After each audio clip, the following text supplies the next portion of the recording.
Might suggest, of course, is nothing worse than a slapdown between two divas. And despite, of course, these two people both claiming to be the best of friends, well, now things have taken a turn for the worst. As ever, let me explain. Morning, chums, lovely to see you. Thank you so much for joining me today. Can I ask this question, by the way? Do you know what a bottom drawer is? You're just showing off, aren't you? No. The reason why I mentioned this is I was talking to a friend the other day about a brilliant Victoria Wood sketch alongside the equally fabulous Julie Walters. And I said that, they had a wonderful sketch about how a couple was saving up and for the bottom drawer. And Julie Walters says, "What have they got?" And she said, "Just the knobs so far." And it's a brilliant sketch if you haven't seen it. But also, somebody said to me in the office studio, well, what's a bottom drawer? So I had to explain that, women had this for things that when they got married, they may have had curtains in there, bedding, towels, that sort of stuff. That's what you saved up for. Did you know that? You did. Of course, you're intelligent. I understand that. Men also had a bottom drawer, but it was kind of things like, wasn't it, screwdrivers and a bit of maintenance stuff that maybe their father might have said you might need that when you move in, etc. But it wasn't as big, of course, as it was for ladies. It's a little bit like this that's turned out to be a rather big story.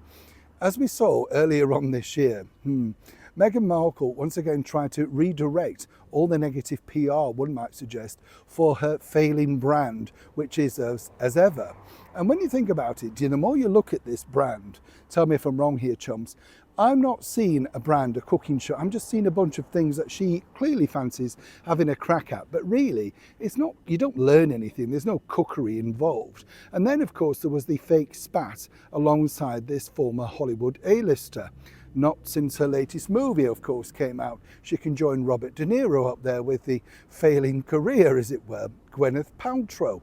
Now, Gwyneth decided to try and come back from making Goop a success after having laid off lots of staff to basically see whether people still wanted her in the acting world. Always tricky when you're a lady in your 50s, even though Gwyneth looks spectacular. And I'm not knocking that. It's a tough world, because everything's about age, isn't it?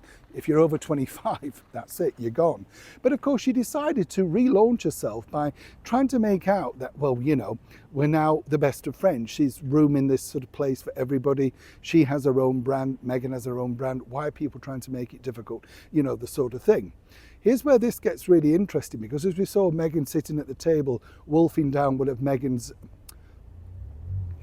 Here's where this gets interesting, because as we saw, of course, sat at Gwyneth's table, Meghan wolfing down apparently a pie that Gwyneth had supposedly cooked, right, for Meghan. And then, well, we're just sneering at the media. It's you people that are trying to pit women against women. And then very quickly, she didn't really have time for Meghan, but she didn't know if she could get on the podcast and all that sort of stuff. Amazingly, when she said she didn't have time for this, she was already doing a podcast with somebody, so she could have made time. There's a clear strategic decision behind that. And let me explain. You see, both, of course, have the same management background, and this is where it gets interesting. Now, Gwyneth basically has pointed out that, she doesn't know Meghan that well. Distance number one. Right? She's just telling the world, I don't know her, it's just an associate that's, so she's more or less saying, I did this on the advice of my team, right? And number two, well, we sort of have a text friendship, which essentially means, no, we're not friends. She might send me a text, I might respond. According to a source very well placed, they're not friends at all. In fact, Markle is apparently steaming by the fact that she thought she could bag Gwyneth to talk about her success in Goop. And that so far has been rather elusive.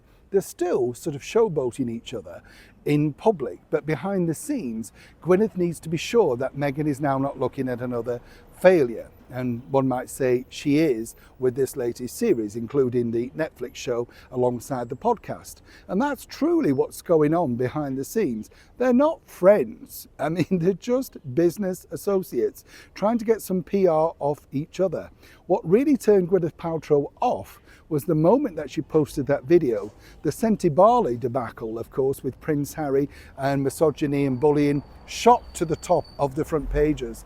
And very quickly, Gwyneth decided that this was too much of a hot potato to get involved with. So they're just text buddies. Translated means I'm keeping you at a distance, watching and seeing if there's any development worthwhile. It is a developing story. Neil Sean in the very heart of Yorkshire.